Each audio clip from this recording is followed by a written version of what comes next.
Welcome to Rock Solid Radio. I'm Linda Hutchinson, the Executive Director of Rock Solid Families. And I'm Merrill Hutchinson, President of Rock Solid Families. And we are excited to have you join us as we talk all things faith, family, and fitness. A special thanks to Maxwell Construction and Mansfield Insurance Agency for their support of Rock Solid Radio, building a stronger community one family at a time.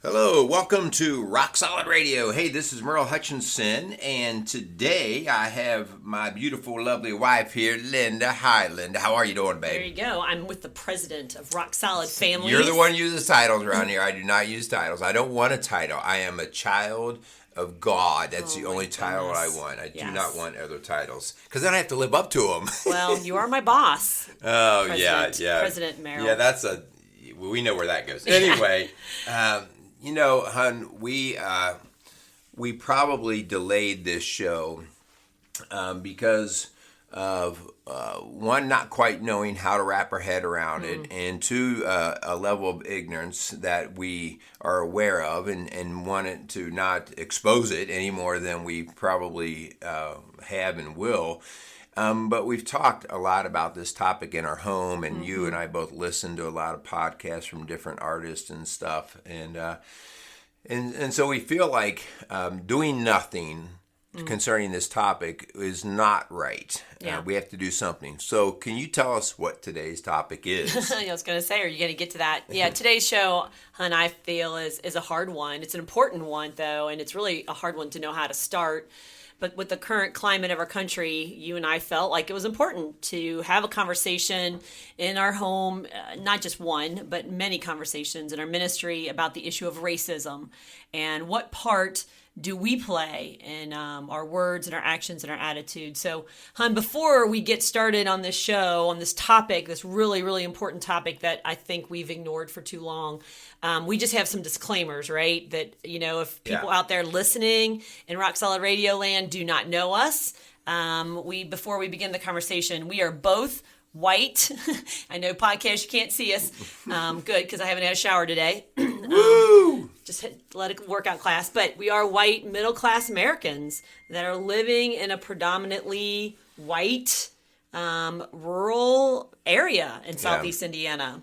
And again, I want to be clear with this too. We all live in our own world, relatively, and so that's where we go to the store, the people that we see every day, and so there's no apology needed for anybody for that. I mean, that's the world you're in, but I think when we see something happening out in our world, we always run it through our lens because that's the only lens that we have. And so to try to truly get a better understanding, hon, you and I deal with this every day in our coaching and counseling business at Rock Solid Families, because we have husbands and wives come together, and sometimes they're just ready to strangle each other. Right? There's a separation, there's a divide, and trying to get them on common ground to start to make a progression towards maybe restoring the marriage, which, you know, what I'm trying to do with my thought process on this show a lot today is the idea of this is trying to restoring, if there ever was one, but building a relationship among all races, among all people. And so using our background and how we work with people in marriages and families, I just feel like is where we would come from. Yeah, and that's funny that you say that, honey, because I didn't even really think about that as we prepared this show, that a lot of the tools that we're going to talk about, takeaways from today's show, is really going to be something we could translate into marriage with folks of the same color or race or gender, you know. So, you know, we don't feel consciously that we try to be racist, but as we are learning and listening a lot more recently, there are things that we probably do that are part of the problem, and those that are listening out there may do the same. And so we have to admit, hon, in this conversation, our disclaimer is that we don't have all the answers by any means. But we feel like it's important that we don't ignore this racial division and tension in our country, and that we, as a ministry, as leaders in our community, take a step forward to be part of the solution. So that's our goal today, right? Right. To engage in a conversation about how do we love people who look different than us, who think differently than us. Mm-hmm.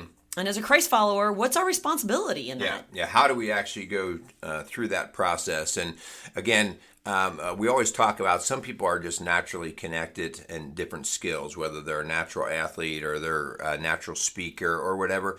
Some people are just great at crossing the lines. They can talk to anybody. We have a friend who he could talk to anybody at any time.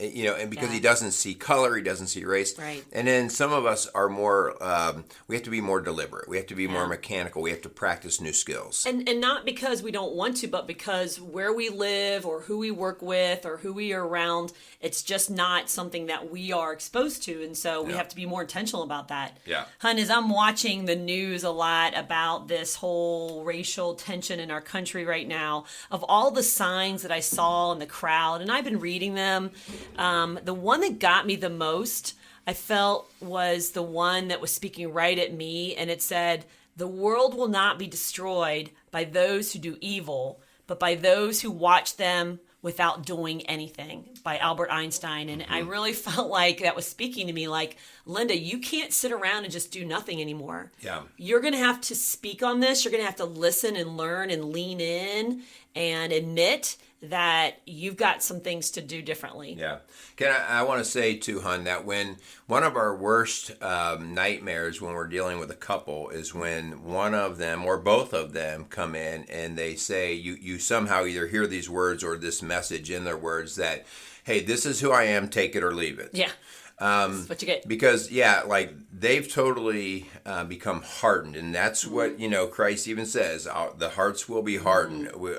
And again, I don't care your color of skin right now. If your attitude is right now, you know what? I am who I am. This is how I was raised. Then, man, we have to penetrate that. And so we're asking you, don't turn this off. Right. Please roll back some of that shield and just listen, because that's the only way we get back into us actually examining our own heart and then seeing what our responsibility is. Right. That's a dangerous place when you really look back and say, I don't have anything to learn. I am who I am. I am who I am. I Take can't it or change. leave it. And, yeah. And so, we usually at that point say, then, if that's really where you are and that's where you're convicted to being, then we don't want to steal your money and continue to have you in here for counseling, because we can't do anything when we're in those situations.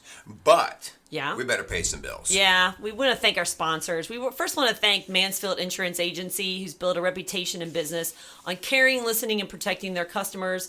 Mansfield Insurance Agency began in 1981 by Jim Mansfield and is dedicated to serving individuals and businesses in Indiana, Ohio, and Kentucky. So if you have any insurance needs in the tri-state area, call Mansfield Insurance Agency at 1-800-230-3927. All right, so we also would like to go through and thank Maxwell Construction.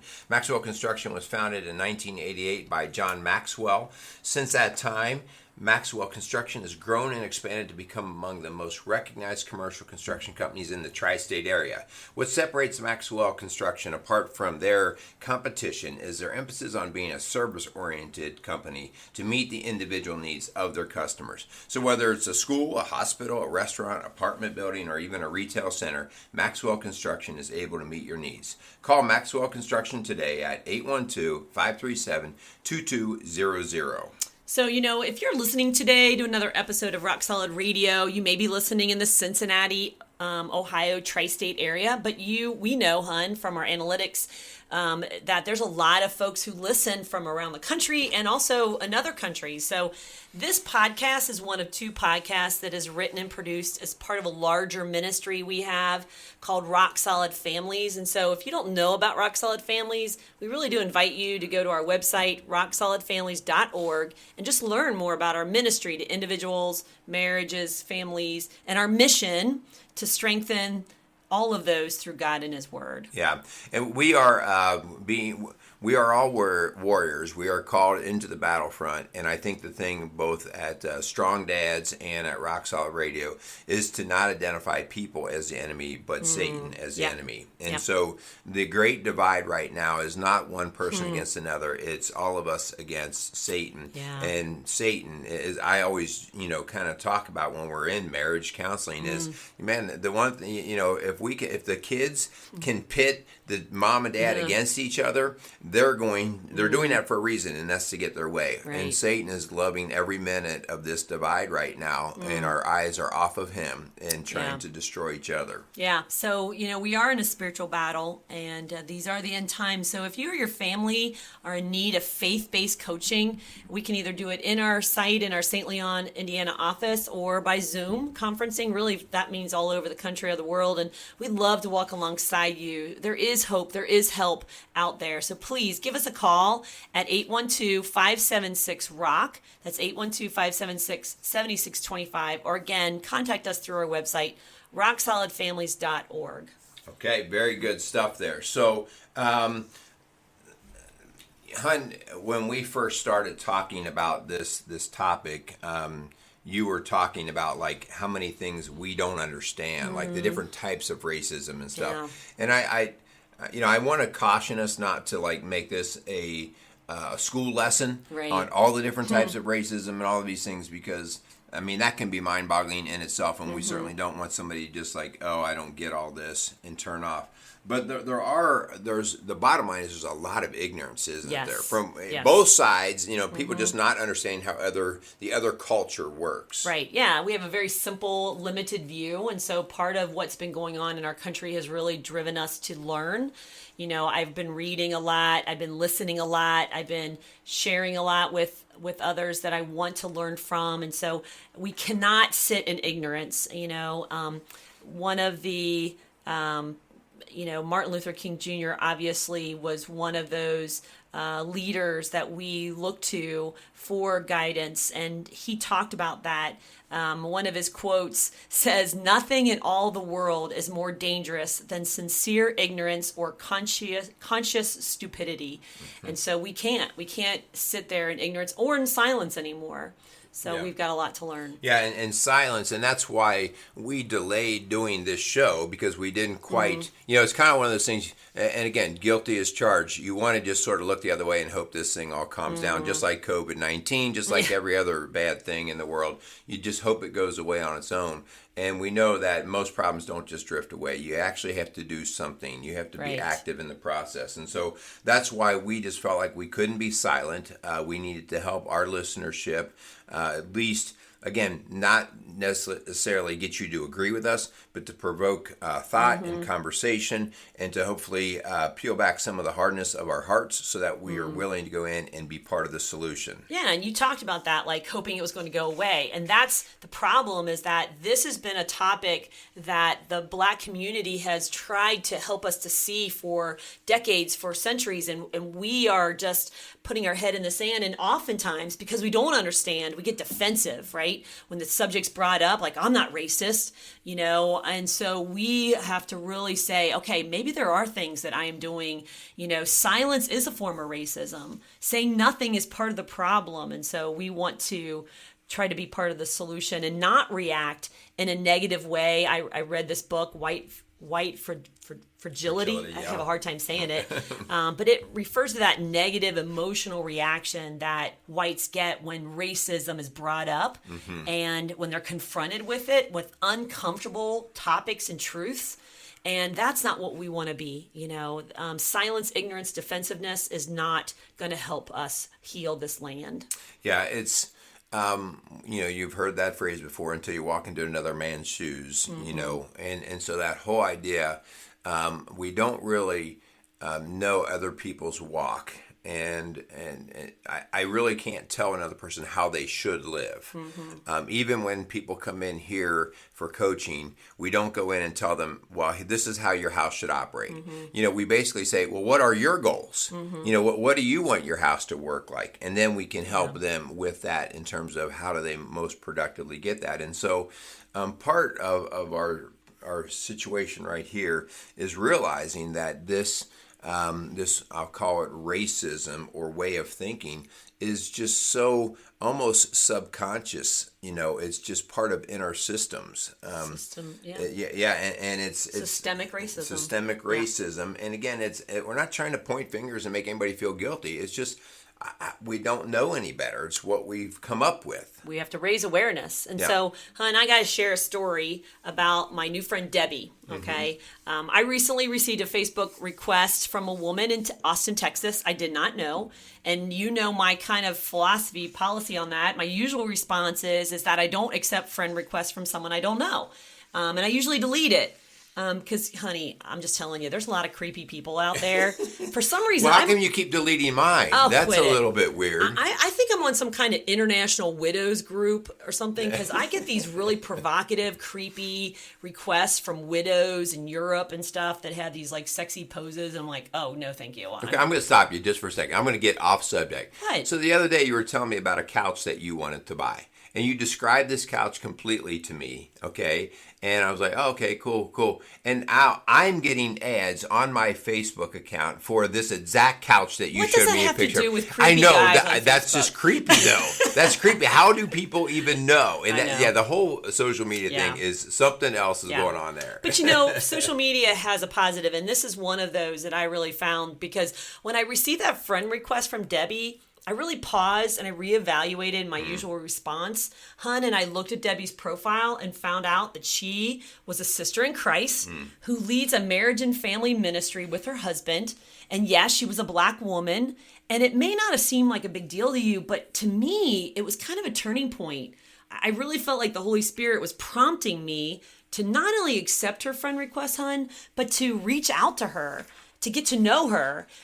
Because I felt like, how am I ever going to expand my circle of influence or my connections with people that are different than me if I don't take that chance? And so we talked via phone one day and had a great conversation and as we prepared for this podcast, I felt like the Holy Spirit was asking me to call her back and to talk face to face, Zoom, obviously, to lean in and to ask her some questions about racism, about her experiences as a Black mom, as a Black sister in Christ. And so we did. We arranged a video chat last week where I asked her some really specific questions. Well, I want you to tell me, hon, from that conversation, what, without going through the entire conversation, what were some things that she said that you went, wow? Yeah. That you didn't quite ever even think about that from your perspective. Well, one thing was really cool is how much we had in common. Yeah. Here she was a mom of two adult sons, we have two adult sons about the same age. She, was married for, decades. She's leading ministry. She loves the Lord. And so I was like, wow, here I am with this woman that I've never met, who God has kind of brought us together. But here's so cool. She opened up some experiences that she had growing up in the 60s in Michigan. She moved to Texas later on, but she was growing up in Michigan in the time of school integration. And she was bused across town and attended a multiracial school where she became friends with white classmates as well as Blacks. And she's graduated the class of 80 right before you. And she says her class today is still thick as thieves. Blacks, whites, they get together, they love each other. And she just shares that experience. But she also shared some other things that were kind of sad and scary. She was talking about her fear as a Black mother raising two boys and constantly praying for their protection, scared of them just driving home at night or being out after dark. And she said that they're adults now, but she admits that the killing of George Floyd, brought all those fears back. It's tearing a Band-Aid off of a wound. Yeah. And she said her sons don't see color and they have friends who are Black and white, but they admitted to her mom, and she didn't know this, that her sons have been pulled over just simply because the color of their skin. And they had not told their mama. And she even asked them, she said, why haven't you told me about this before? And they said, because we knew you would worry. You know? And so we have two adult sons, and we have never experienced, I've never been fearful of them and their safety, driving at dark and, driving after Well, maybe about how well they drove. Well, that's true. In dark, but yeah. yeah, and again, it was just good for you to see a different perspective, and it didn't even, it didn't matter really what your opinion was, because it is actually her life, right? Yeah. And you don't even get to weigh in on like, well, you should have, or this is, or you don't minimize it, that or feels anything. ridiculous. Yeah, you take that in. Yeah. So, but I just want to say, and I hope Debbie gets to listen to this, but I'm so thankful for Debbie and her willingness. One, she reached out to me. She saw us on a ministry group page and reached out for ministry's sake. But I'm thankful that she took that initiative. I'm thankful that she was willing to be honest and open with me and just share some of her experiences. It was awkward asking about these racial questions. But man, how are we ever going to learn? I saw a news report of a woman who did the same thing with her appliance repair guy. And it was actually on the news because she asked him, like, what are you experiencing? And he kind of looked at her like, you really want to know? And this was a guy that had been in her home before. You can look it up. I think it was in Baton Rouge or something. But the fact that there was dialogue that's never been there before, and that woman just felt like, wow, I've never realized what you go through as a Black small business owner. Yeah. And that she learned. Yeah, and I think it's awesome stuff. And we want to talk a little bit about how do we move forward, helping all of us, no matter your race. How do we move forward? And so what are some of the advice type things or the suggestions or the prompts that we have found?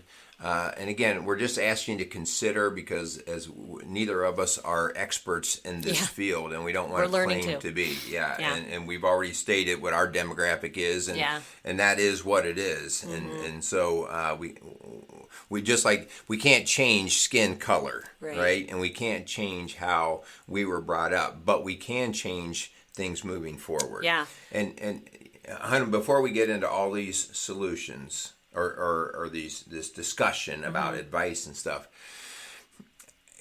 you said something in your conversation with Debbie that I think is the missing component in our marriages and our race relations, and that is, when a couple first comes together, they see everything they love about each other and everything they like about each other, and they cast their eyes on all the beauty, right? And they fall in love with that, and they see everything they have in common. We even hear that. We have so much in common, and they come in, and we're like giggling, like, yeah, wait till 5 years from now. You'll see how much you have in common, and being facetious there. And so you said, man, we had so much in common. And from the very get-go, we need to realize, and I have been against this movement forever, this celebrate diversity, not because I don't like the diversity, but because it's hard to celebrate diversity if you don't understand it, but you can always celebrate similarity. You can always celebrate similarity. And when you and I work together with a couple, the very first thing we do is say, quit looking at your differences. Because your similarities are what brought you together. Your similarities are where the conversations start. And so, like you said, she's a mom. She's got 2 boys just like you. She's a lover of Christ. It is your similarities that bring you together. And so, I had the great opportunity the other day. Rashawn Copeland reached out to me, who is he's a Black young man who is out there trying to get it done. And I was like, I don't really know what this guy's about. And I started reading more about him. And so he interviewed me. And we did not once talk about race, because all we did is talk about being a dad and being a husband and being a follower of Christ. Yeah. And it's like, it was a great interview, all of a sudden color went away because we talked about our similarities. Yeah. We know that our guys are in the military and they have their teams. And on their teams, they don't look at color because they all have what's in common. Whether it's the fight or the training or whatever. And so our very first thing is to stop looking at differences, because the differences don't bring us together. Yeah.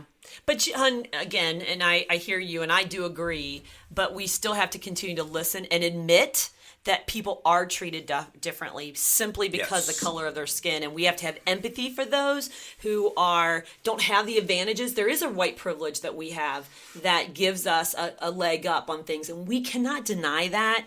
We have to admit it. We have to have empathy for them. We have to lean in to others around us of different color and nationality, religion, and begin to dialogue.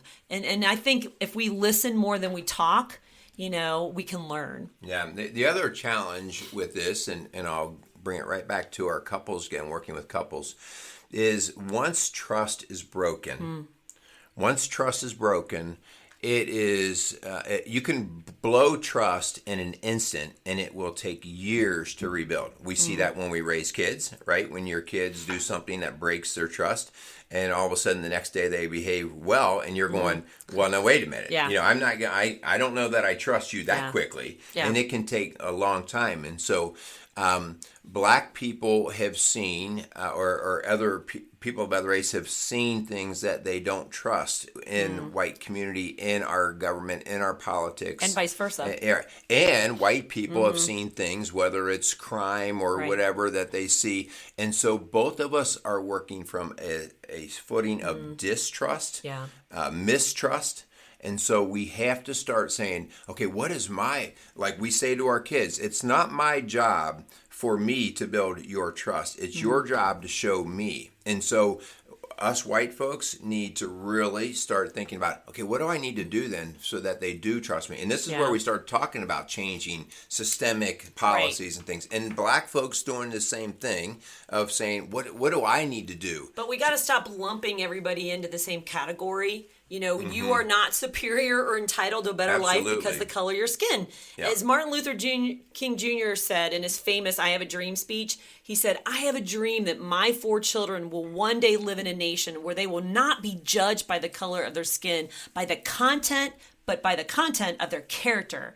I have a dream today. So we're called to live with integrity and character. And you and I both know there are white folks who are evil, who are messed up, who do bad things, whether they're a cop, whether they're a neighbor, whether they're a businessman, and there are Blacks that do that. And so we cannot lump them all in the same category and put our defensiveness and our judgment and our justifications and our rationalizations and our condemnations. That's not going to help heal our land. Yeah. And when we flip the narrative, hun, and say things like, well, all lives matter, then, we're kind of perpetuating the problem because we're kind of kicking the can down the road. We're not acknowledging. We're dismissing the cry out for pain. help out of the one person. Yes. And so, again, I mean, we definitely, all lives do matter, but the one that as we talk about in the scripture, right, which there are 99 sheep and one walks away. And the if you're the shepherd 98 going, what about me? Right. Or the prodigal son and the son who stayed at home, and he becomes angry because the other one gets the attention. Well, he's the one who needed the attention at the time. Right. And so right now, this situation is something that really needs attention and help, and not to be dismissed. Yeah. So, bottom line is God has called us to love others the way that Christ would love if he were living in your neighborhood, or if he was working in your office, or as he was sitting next to that person in a restaurant.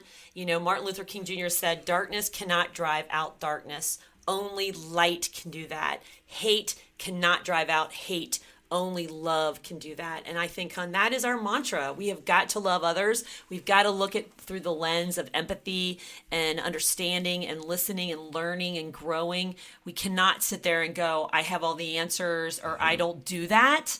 The time is now, I think. Yeah. And we always find that when you're talking to anybody, you just, the more you listen, the more you learn. And I think the listening part, rather than the proclaiming part, is so important. And I'm going to tell you something that I've just really noticed in the Facebook world. So I'll call, my new friend Rashawn, as we've gotten to kind of know each other and talk. You watch posts on Facebook, and they oftentimes take a side, okay? Like, they're trying to basically... for police against police. For police against police. They try to take a stand. For masks against masks. Yeah, and Rashawn and many others do this. They they're always driving the message of love. They're always driving the message of acceptance, not like, one against the other. And so really it's like, man, that's really what this is about. And if you are spending a lot of your time trying to protect your side, right, all right, defend your point. Yeah, drop the defenses, because that defense is what we call the hardening of the heart, right? And again, this is not about not protecting, but what are you protecting? Are you protecting the way that Christ says that we should be, or are you protecting old traditions and heritage that maybe were not always accurate? Yeah. Hun, when Debbie and I ended our conversation last week, we took time and we prayed for each other in our ministries and our families. And Hun, when Debbie was praying, without her even realizing it, she began praying one of my favorite verses that I kind of want to end with, that I've been praying over and over again during this time of unrest in our country. And it comes out of 2 Chronicles 7:14. And as she was praying this, there were just tears streaming down my face, because she didn't know that this has been one of my go-to verses. This is a go-to verse for her, I'm sure. This is what she's praying in Austin, Texas, while I'm praying it in St. Leon, Indiana. And it says in 2 Chronicles 7:14, if my people who are called by my name will humble themselves and pray and seek my face and turn from their wicked ways, then I will hear from heaven and I will forgive their sin and will heal their land. Man, that was just powerful, powerful stuff. Yeah. And, as we wrap this up, I really want, because of just our stance on things and what we do in our ministry, guys, this does not start in Washington, D.C. It does not start in the legislature. It starts in our home. It first starts in our own house with our own heart and mind. Children. So me individually, and then in my home. And so teaching my kids to value and love all people, teaching just that God loves everybody, that these are the kinds of things. And again, the white, the red, the brown, the yellow, it doesn't matter the color of your skin. If we all teach that, the challenge that we have here is, this is not an overnight fix. No. Just like when we restore a marriage, we have seldom, if ever, done a one-session fix on a couple, because lots of history is there, and lots of healing is there. And so, but starting this process first in your own home, looking at the beauty in each other, teaching your kids that, and don't let that nasty stuff leak out of your bones, because it's sickness, it's toxic. And so we've got to start in our own home, no matter your color. And part of what I think created this environment for us is that we were not educated and exposed to things personally in our home. Our parents didn't do it on purpose, but we just were in a white neighborhood, a white school, a white church. So if you're a parent, use this time in our country to educate your children, to introduce them to people who look different than them. Don't let the fear of doing something wrong keep you from doing nothing. We all can do something. And so whether you're a parent, a grandparent, whether you're a young adult, admit we got a lot to learn, and commit that you're not going to be silent anymore. It's time to not bury your head in the sand in your own little spot in your country and your own little neighborhood. Let's begin a healthy dialogue and be part of the solution. Yeah, great stuff. Hun, one of the things when we talk about couples and we see them bickering back and forth, the very first thing that we'll do is we'll stop the bicker and we'll say, stop. Now read the person's emotion. Read their heart. Because their words don't mean nearly what their heart does. And if you're talking to somebody and you're hearing words and you're trying to think of the next word to counter their word, you're missing the biggest part of the message.